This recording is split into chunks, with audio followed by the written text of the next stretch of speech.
শেখ শাহজাহানের পরিবারের তরফ থেকে তার কেয়ারটেকার প্রথম অভিযোগটা করেছিলেন ইডি তাদের বাড়ি তালা ভেঙে ঢুকতে গেছিল, তারপরে অভিযোগের তালিকাটা ক্রমশ দীর্ঘ হতে থাকে। আর এবার সেই এফআইআর এ অন্তর্বর্তী স্থগিতাদেশ দিয়েছে আদালত। কেন? আদালতে কি পর্যবেক্ষণ ছিল? সিজার আমাদের সঙ্গে রয়েছেন, আমাদের সহকর্মী সিজার।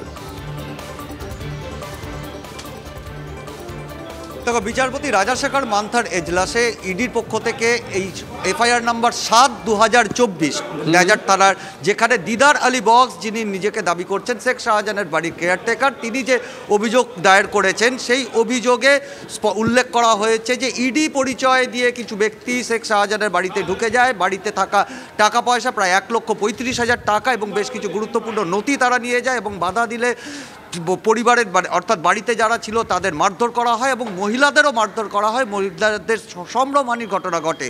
এবং ইডির অভিযোগ ছিল এইটা একদমই একটা ফলস এফআইআর এবং এই এফআইআর খারিজের আবেদন জানানো হয় হাইকোর্টে। আজকে বিচারপতি রাজাশেখর মান্থা এই এফআইআরের সঙ্গে সঙ্গে এই মামলায় যে আরও দুটো এফআইআর হয়েছে, যেটা এক পরবর্তী এফআইআর নাম্বার 8 যেটা পুলিশ সুমোটো করেছে এবং পরে 9 নম্বর এফআইআর যেটা ইডি করেছে, সেই তিনটে এফআইআর মিলিয়ে দেখেন এবং পুলিশের করা এফআইআর এবং এই দিদার আলী বক্সের এফআইআরের বয়ানের পার্থক্য, সময়ের পার্থক্য এবং অসঙ্গতি দেখে কার্যত বিস্ময় প্রকাশ করেন এবং সেখানে দাঁড়িয়েই তিনি অ্যাডভোকেট জেনারেলকে প্রশ্ন করেন। সকাল 10:30টায় এক ব্যক্তি এসে বললেন যে তার বাড়িতে এরকম একটা চুরি হয়েছে বা তার বাড়িতে এরকম একটা ঘটনা হয়েছে, সঙ্গে সঙ্গে আপনারা এফআইআর করলেন এবং কোনো ধরনের প্রাথমিক অনুসন্ধান ছাড়াই।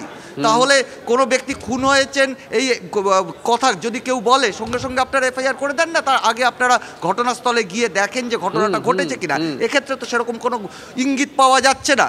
যেখানে সুমোটো যে এফআইআর করেছেন পুলিশেরই এক সাব ইন্সপেক্টর, তিনি যেখানে ঘটনাস্থলে ছিলেন, তিনি কি তাহলে এটার কোনো আঁচ পাননি? এই প্রশ্নগুলোই কিন্তু উঠে আসে এবং শেষ পর্যন্ত ইডির আবেদন যেটা ছিল খারিজের জায়গা, সেটা 31শে মার্চ পর্যন্ত স্থগিতাদেশ দেওয়া হয়েছে অন্তর্বর্তীকালীন এবং রাজ্যকে হলফনামা পেশ করার নির্দেশ দিয়েছেন বিচারপতি।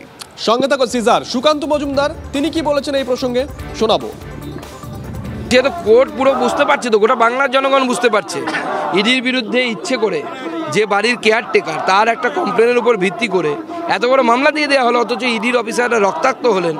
তাদের বিরুদ্ধে যারা রক্তাক্ত করলেন তাদের বিরুদ্ধে এফআইআর হলো না, হলেও নন বেলেবল সেকশন দেওয়া হলো না, বেলেবল সেকশন দেওয়া হলো। ফাজলামও চলছে। মুখ্যমন্ত্রী লজ্জা লাগে না? এরকম নির্লজ্জ মুখ্যমন্ত্রী ভারতবর্ষের কোথাও আছে? গোটা ভারতবর্ষের মধ্যে কোথাও এই ধরনের ঘটনা ঘটেনি যে কোনো ইডি অফিসারের বিরুদ্ধে এই ধরনের হামলা হয়েছে। এরকম অপদার্থ মুখ্যমন্ত্রী পশ্চিমবঙ্গের দরকার নেই। বাঙালির মান সম্মান সব জলাঞ্জলি দিয়ে দিল এই মুখ্যমন্ত্রী, শুধুমাত্র নিজের ভাইপোকে রাজা বানানোর জন্য।